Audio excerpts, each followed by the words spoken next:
بسم اللہ الرحمن الرحیم۔ اللہ کے نام سے شروع جو بڑا مہربان اور نہایت رحم کرنے والا ہے۔ غزوہ احد کی قسط نمبر 6 میں خوش آمدید۔ اس کے بعد ابو سفیان نے کہا اولو حبل، یعنی حبل کا نام بلند ہو۔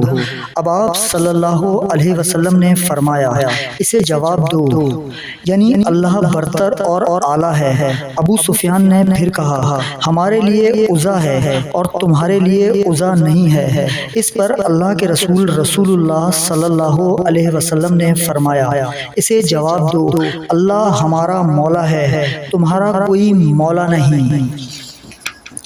ابو سفیان نے پھر کہا آج ہم نے بدر کا بدلہ لے لیا اور لڑائی برابر کی ہے۔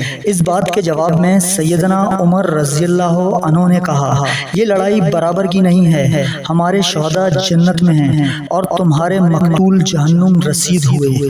اب ابو سفیان بولا عمر تمہیں اللہ کی قسم کیا معاذ اللہ محمد صلی اللہ علیہ وسلم قتل ہو گئے؟ سیدنا عمر رضی اللہ عنہ نے جواب میں کہا الحمدللہ وہ زندہ ہیں اور ہماری آپس کی بات چیت سن رہے ہیں۔ ابو سفیان اس لڑائی کے بعد چلا گیا۔ اللہ کے رسول اللہ صلی اللہ علیہ وسلم نے سیدنا علی رضی اللہ عنہ کو حکم فرمایا علی دیکھو قریش کے کیا ارادے ہیں، اگر گھوڑے کو چھوڑ کر اونٹوں کی طرف سوار ہوتے ہیں تو پھر تو ان کی منزل مکہ ہے، اور اگر گھوڑے پر سوار ہیں تو ان کا رخ مدینے کی طرف ہے۔ اللہ کی قسم اگر ان لوگوں نے مدینے کا رخ کیا تو ہم ان کا مقابلہ کریں گے۔ سیدنا علی رضی اللہ عنہ نے ان کے پیچھے گئے، دیکھا کہ قریش اونٹوں پر سوار ہیں اور مکے کا رخ کر رہے ہیں۔ قریش کی روانگی کے بعد مسلمان میدان جنگ میں واپس آئے اور شہداء کی لاشوں کو جمع کرنے لگے۔ سیدنا زید بن ثابت رضی اللہ عنہ فرماتے ہیں مجھے اللہ کے رسول اللہ صلی اللہ علیہ وسلم نے حکم فرمایا جاؤ اور 7 بن ربیعہ کو تلاش کرو، اگر وہ مل جائے تو انہیں میرا سلام کہنا اور پوچھنا کہ کیا محسوس کر رہے ہیں۔ سیدنا زید رضی اللہ عنہ گئے اور مقتولین میں انہیں تلاش کرنے لگے، آخر وہ مل گئے۔ ان میں زندگی کی رمق باقی تھی۔ انہوں نے ان سے کہا اللہ کے رسول صلی اللہ علیہ وسلم نے آپ کو سلام کہا ہے اور پوچھتے ہیں کہ آپ اس وقت خود کو کیا محسوس کر رہے ہیں۔ جواب میں انہوں نے فرمایا میں جنت کی خوشبو سونگھ رہا ہوں۔ پھر انہوں نے اپنے انصار کے نام یہ پیغام دیا اگر اللہ کے رسول صلی اللہ علیہ وسلم کو دشمنوں نے کوئی نقصان پہنچایا تو اللہ کے ہاں تمہارا کوئی عذر قابل قبول نہیں ہوگا۔ یہ کہا اور شہید ہو گئے۔ جنگ ختم ہونے پر مومن عورتیں بھی میدان جنگ میں آئیں۔ یہ سیدہ عائشہ صدیقہ رضی اللہ عنہ، ام سلیم، ام ایمن رضی اللہ عنہم تھیں۔ انہوں نے زخمیوں کو پانی پلانے کا فریضہ سر انجام دیا۔ سیدنا حمزہ رضی اللہ عنہ رسول اللہ صلی اللہ علیہ وسلم کے چچا بھی تھے اور دودھ شریک بھائی بھی، ایک دوسرے سے شدید محبت تھی۔ ان کی لاش کا بھی مسئلہ کیا گیا۔ اللہ کے رسول اللہ صلی اللہ علیہ وسلم نے چہرے کا حال دیکھا تو رگ طاری ہو گئی۔ زخمیوں میں اسیرم عمرو بن ثابت بھی تھے، یہ ابھی مسلمان نہیں ہوئے تھے۔ ان سے پوچھا گیا تو تم مسلمان نہیں ہو، تم نے جنگ میں شرکت کیوں کی؟ قوم کی محبت میں یا اسلام کی سربلندی کے لیے؟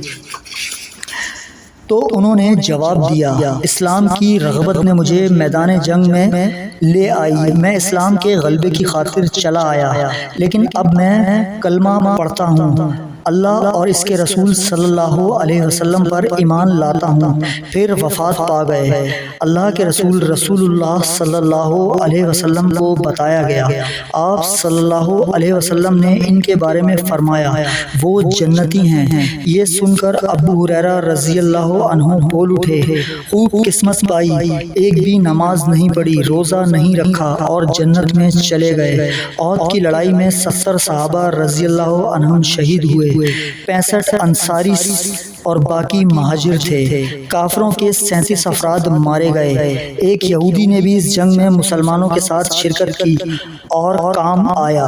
کچھ صحابہ رضی اللہ عنہم اپنے شہداء کو دفن کرنے کے لیے مدینہ منورہ لے گئے۔ آپ صلی اللہ علیہ وسلم نے حکم فرمایا انہیں واپس لایا جائے، میدان جنگ میں دفن کیا جائے، قیامت کے دن میں ان پر گواہی دوں گا۔ پھر آپ صلی اللہ علیہ وسلم نے حکم فرمایا ایک قبر میں 2 اور 3 افراد کو دفن کیا جائے۔ جسے قرآن زیادہ یاد تھا اسے لحد میں آگے کر دیا جائے۔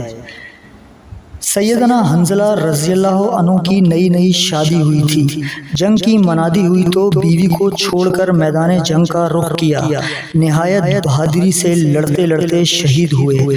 انہیں فرشتوں نے غسل دیا، چنانچہ غسل الملائکہ کہلائے۔ اللہ کے رسول صلی اللہ علیہ وسلم نے تمام شہداء کی نماز جنازہ خود پڑھائی۔ جب بھی کوئی جنازہ آتا سیدنا حمزہ رضی اللہ عنہ کے جنازے کو بھی اس کے ساتھ رکھ دیا جاتا۔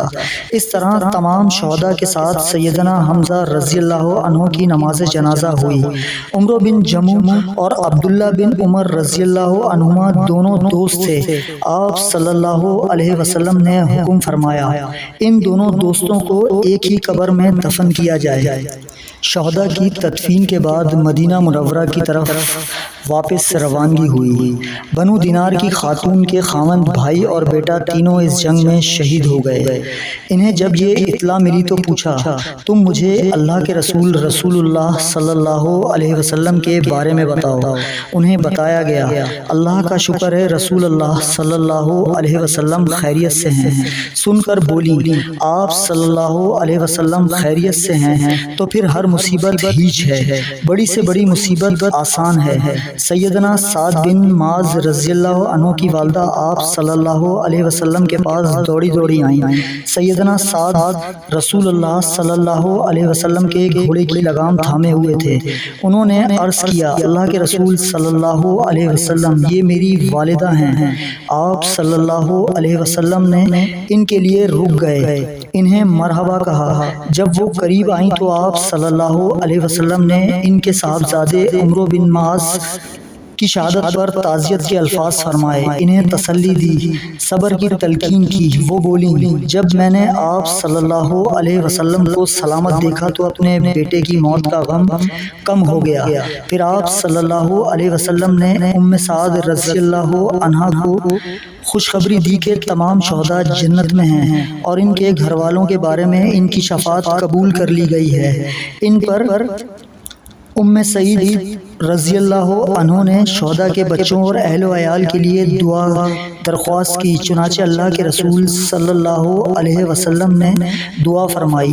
رسول اللہ صلی اللہ علیہ وسلم اس روز شام تک مدینہ منورہ پہنچ گئے۔